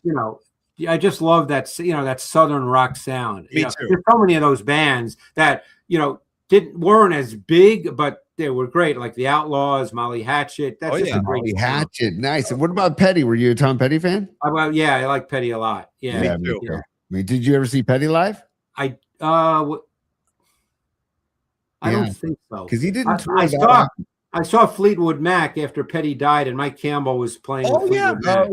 That's right. That's right. Yeah, Mike Campbell is very underrated guitar player. Really, I'm so glad I got to see that, because I was always a huge Christy McVie fan, and obviously she passed away. But I saw her when she was alive, obviously. But she was part of the band, and I always, it's funny how different. Most people, I imagine, are love Stevie Nicks' voice. I do too, obviously, but there was something about Christine McVie's voice that got to me a little more than Stevie Nicks. It's just it's a personal thing. It's not an evaluation of her voice. It's just a personal thing. And she was a really beautiful singer. And you're right, totally different from kind of the gravelly voice of Stevie Nicks, a different style. Hey, Greg. Hey, Tony. Before we say goodbye to Greg, let's show him the messages from the audience. We got a couple of supers here to show Greg, and then we can let you go. But we have our audience here just paying their respects, saying thank you. Go ahead, Tony. Tell them what we got. Yeah, this is from our Don Peralta on our show, Greg. He says, thank you, Greg, for joining us today. Let's make it a regular thing. You're rational.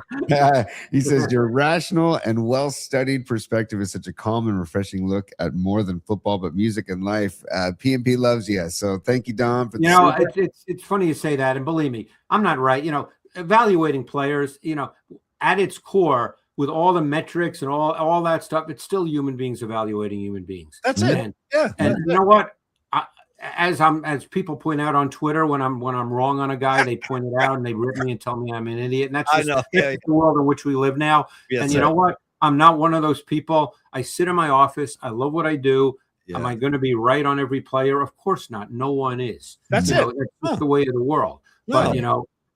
But I do a very detailed process. If I were to show people my notes, how the page that I have, where I have strengths, weaknesses, transition, other, I fill up, pages on every. That's why I say I do 200 to 220 guys. I can't do more because I'm one person. I don't have more time. That's it. When guys get drafted, and I'm like, oh man, I wish I had gotten to him. But I can't get to everybody. Here, give him a couple more, Tony. Give him a couple more, because there's a bunch here, Greg. But we'll just give you a couple more before you go. We got a Beat LA 74. She says, "Love you, Greg. You are the best." Joe Cool 84. Love Greg's no nonsense, no takes approach to football in and out of season.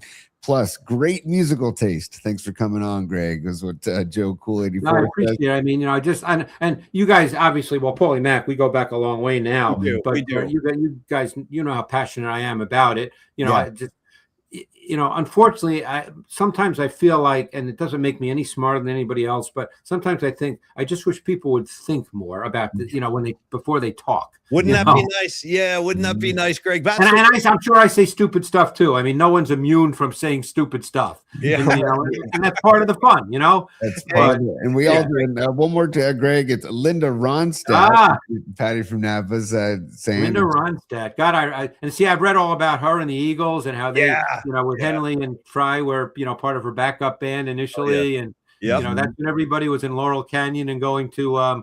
Where was it in LA? The place, the Troubadour. Troubadour. Yeah, and they hung out. I was a big Jackson Brown fan. Are you a Jackson Brown fan? Me too, big time. What a beautiful voice! Great singer, Jackson Brown. And so advanced for his years. I mean, that song "These Days." I read he wrote that when he was 16 years old. How do you write that, which is about life, as if he's 70 years old when he's 16? Yeah, that's a great call. No, he did. He had that kind of wisdom even as a young man. That blows me away that you could see the world like that when you're 16 years old.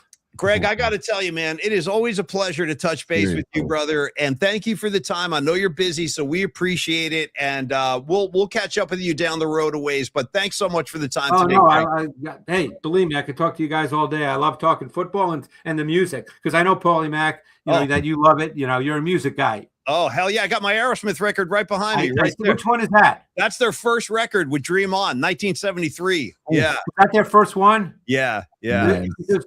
Because then they had all those issues and then sort of had a rejuvenation. They did. But another great song, which I think came from their early reincarnation, was Same Old Story, Same Old Song and Dance. Oh, hell yeah. That's where Get Your Wings. Same old song and dance. That's a great, Yeah, hell yeah, Greg. Yep. Thank you so much, Greg. You be well, my brother. We'll talk again. Thanks, guys. Really appreciate it. Thanks for having me. Loved it. Greg, thank you so much, bud. Take care. Greg Cosell, everybody. Dude, I didn't expect he was going to drop a same old song and dance on me at the end. You know what I mean? Greg is the best, dude. And I got to tell you guys in the audience, he's a busy dude. He's not easy to get a hold of. So the fact that he gave us a few minutes means a lot to me. And Greg and I have always gotten along really well. So Tony, always awesome, huh? Greg Cosell. He's incredible. And I love talking football with Greg, but I think I might like talking music even more. I mean, I could do it all day. You know what I mean? I try to be mindful of his time. That's why I'm like, we got to let him go. But I could do it all day. And I also love when he says, "Are we out of time, or can we keep going?" It's like, let's keep going. Come on, are you kidding me? And thank you everybody for the supers. Like, he's such a good dude. But I don't think he expects that type of adoration, or that type of we're on thing with Greg. That's what's cool. Like we were the only guys talking Zeppelin, and Jackson Brown with Greg Cosell. I can guarantee you that much, man. That didn't happen on the other interviews he does. So thank you, Greg. We talked about transparency. We talked about the word, our favorite word, transparency. I love that when I asked him about that kid from Indiana, the D-line. I haven't seen him. Yeah. I'm not afraid to say I don't know. Because I just say, I don't know. And I'm like, yes, dude. That's always a great answer, dude. It's like you only look like a total jackass when you try to speak to something you have no idea what you're talking about. That's when people are going to be like, hey, this guy's a clown. You'll always be taken much more seriously if you just simply say, I don't know. Like I learned that a long time ago. Don't bluff your way through anything. Just tell them. You can always, and I say this all the time, Tony, every single day I'm up for learning something new. So if you guys have something you can teach me, I'm all for it. Great. Totally. And also, I want everybody to keep this in perspective the same way I'm trying to keep it in perspective. And Paulie and I were talking about this pre-show is that let's all remember that Kyle and John Lynch, Shannon, they want a ring worse than we do. And that they know football and they've both grown up playing the game and evaluating the game. So Tony, ask me how many NFL games I've head coached in my life. Go ahead, ask me. Exactly. Paulie, how many games have you coached in the NFL? Oh, 0. So not a 1, not even a quarter. So yeah. And I love the passion and energy that comes from this conversation. Like Greg said, it's a fun conversation to have. But who knows what their specific needs that they want right now, right? Yeah. And so Stribling might fit that need. And I love hearing Greg talk about the combination of size and speed. So this kid's Stribling, or as Stevie B put it yesterday, Stribby has size and speed. And so it's like, I love hearing that, right? And he's a blocking wide receiver, and that works well for the CMC, hopefully some Garendo run attack this coming season. And Jalen Black, too, he was big on that kid from Indiana, which is very encouraging to me. Like, and again, like a lot of people are like put off by that pick. If Greg likes what he's seeing, I'm going to take his word for it. And I liked what I saw, too, when I watched Indiana. I thought like he said, he's a downhill runner, strong kid, man. Give him the rock. Let's see him. Yeah, 100%. And this kid that we didn't talk about, the undrafted free agent Kamara from Indiana, CJ West loves this kid and recommended the Niners get him, and the Niners got him. And supposedly the only reason he didn't get drafted is because he's not tall enough. He's only 6'1" or 6 foot. Okay, fine. Give him a shot though. So reminder, Brock Purdy was Mr. Irrelevant. So it's like, let's see what happens. Let's see how it all plays out. We talked, Peter Hartlaub joined us in the first part of the show if you're just joining us.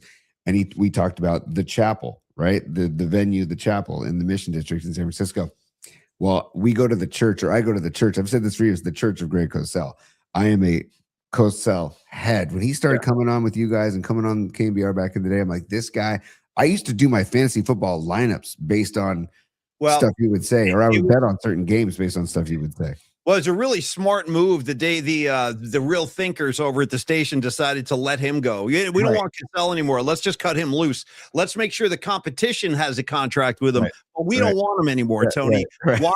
Maybe he's a little too good for what we're trying to do here. Just another head scratcher, because you're right. We loved him on KBR, dude. And then all of a sudden they decided, we're not going to renew Greg. Go ahead, Greg. But he's got a home with us. I'll tell you what, he's got a home with me anytime he wants it. And we'll talk to Greg again. Yeah. Anytime we can talk some Molly Hatchet with Greg. He brought it up. I know. He brought it up along with the Outlaws. He threw the almonds in there. I mean, Greg Cosell, God bless that guy, man. God bless him.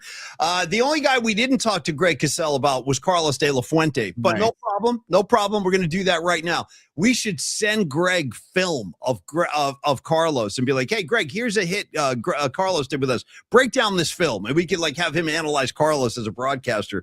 I'm only kind of kidding. That would be awesome. Well, you know what I see here with him? He'd have a few takes as well. But Carlos De La Fuente, final spot of the day. We'll talk about flex funding a little bit. We love Carlos. You saw him on the show yesterday. You want to talk passionate Niner fan? You want to talk about no excuses? Give me the results. I don't want to hear the BS. That's Carlos. I love Carlos De La Fuente. Which makes total sense. No excuses. Yes. If you missed Carlos on with us yesterday, go back and check it out on our YouTube channel at Paulie Max Particles. Like and subscribe while you're there. But Carlos was breaking it down from a very rational perspective as well. So it's a great conversation to have, and I can't wait to see who works out, Paulie. Sorry to jump in. Tony, jump in anytime. That's why I want you around, dude. Jump in, jump all over me. I'd throw a wet blanket over me if you need to. I could care less. Red Jet Shell, she goes, you want to talk about a real fan? That's Carlos. And I totally agree, Red Jet. So anyway, Carlos De La Fuente, your one-stop shop for all your financial needs, your financial concerns, your financial goals and objectives.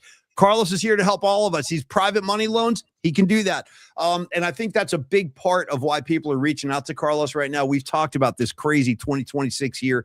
Gas prices all-time high. Grocery prices all-time high. Every time you leave the house, there's another $100. Even if you're like, I'm not spending any money today. Next thing you know, you just spent $200. It's crazy this year. So how do you get extra cash in your pocket just to make it through? Just to get through this madness that we're living through?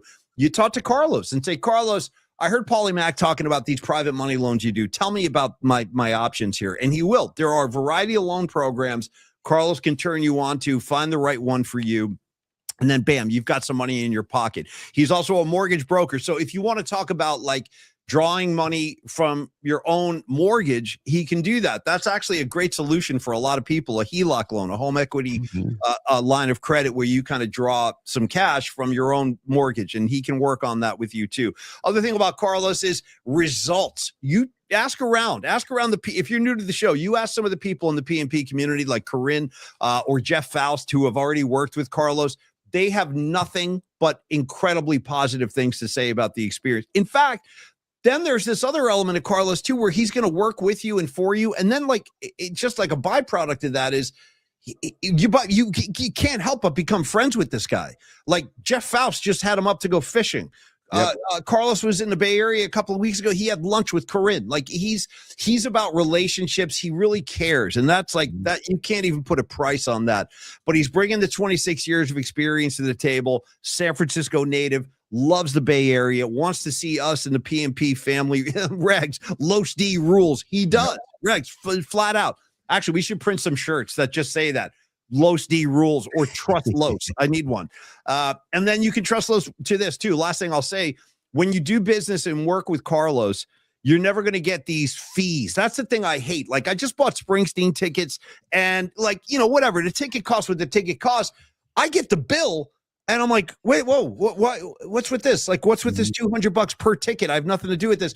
Your convenience fees, your service fees, your mailing fees, none of that with Carlos. None of that. No appraisal fees, no hidden fees attached, no escrow fees, no title fees. Fast closings, usually within 7 or 8 days. So again, all the reasons are there. Talk to Carlos today about your future and how you can make it a little bit better. Let's get through 2026 together, you guys. We can do it. 925-250-4894. Or Tony, just email Carlos anytime. It's carlos@myflexnow.com. Carlos, give us the loose. Yeah. Give us the loose. Give us the loose. Give us the loose. Give us the loose. Give us the loose. What loan would you like?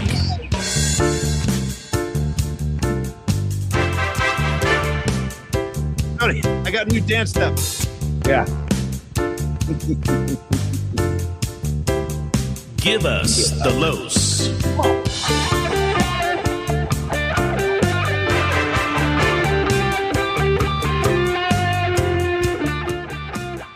It's a really fun show today, you guys. I want to thank Greg Cosell. I want to thank Peter Hartlaub. And again, happy birthday to Humdinger 87. We love that kid. She's always been one of my favorites. I remember when she was working at KNBR, like she was an intern.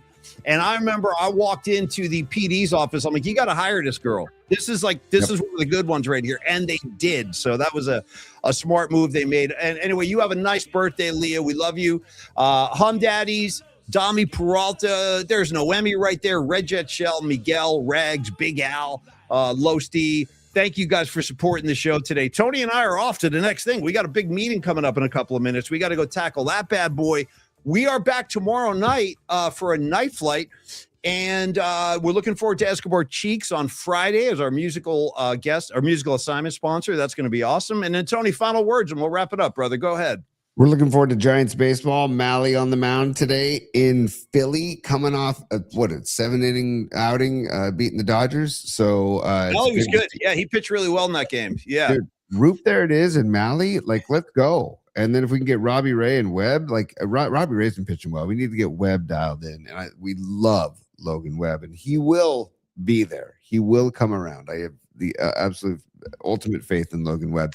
And who knows if there's going to be I want bad blood with everybody now. Like, I'm like, hit a few more guys. Hit Harper today. Hit Bryce Harper. He should have signed with us 10 years ago anyway. Plunk his ass. Yeah. John Boy. I love John Boy Media and their breakdowns. And that's another, like, why didn't I think of doing that online like years ago? I'm so happy they do that, but I'm like, I wish I would have thought of doing that. It's a great idea. He breaks down film by like lip reading and like playing, saying the voices. Yeah. He does great stuff with Eric Miller from the Reds Beanball. And then I love that there's Beanball with the Dodgers now. So let's see what happens in Philly. Who knows that Don Mattingly is all of a sudden the interim manager of the Phillies now as they go to start the series in Philly. And I'll tell you one thing. Lastly, I'm going to end the show with this, Tony. One of my and I know a lot of Giant fans are going to remember this, but one of my why do I call Bruce Bochy the king? Here's why. I forget which season this was. Might have been 2013, 2014, something like that. Giants at Dodger Stadium. We got a typical hot-blooded game going along. All of a sudden, Mattingly goes out to talk to his pitcher, steps off the mound, steps back on the mound. All of a sudden, here comes the big fella. Here comes Bochy. Here, hang on a second now. Whoa, everybody hang on. Yep. Bochy knew this rule that like nobody in the stadium knew, including me.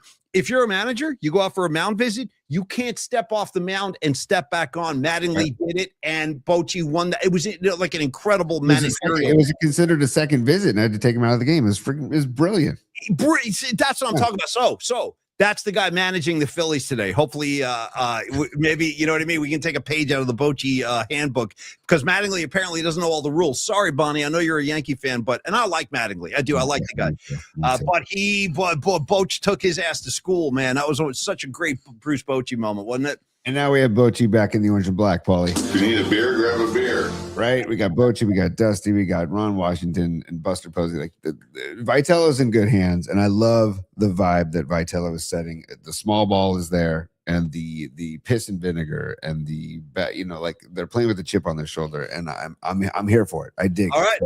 Well, I'm here for it too. Go Giants, and we're back tomorrow night on the night flight. Everybody have a wonderful Tuesday. Be good out there. We'll see you tomorrow night. Creative Tony, take us home, brother. Take us home. Yes, I will, Paulie. Stand by. Business hours are over, baby.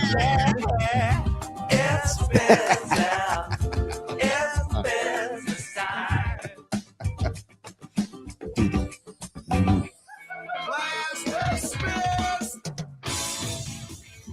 All right, you guys. Cheers. Thanks for the support. Love you guys. Love you, Escobar. Love you. Jamar Stamps in the house. What's up, Jamar? Good to see you, brother. Hey, everybody be cool. We'll see you tomorrow night on the night flight. And until then, I say be well and cheers, y'all. Peace, y'all. See you tomorrow night.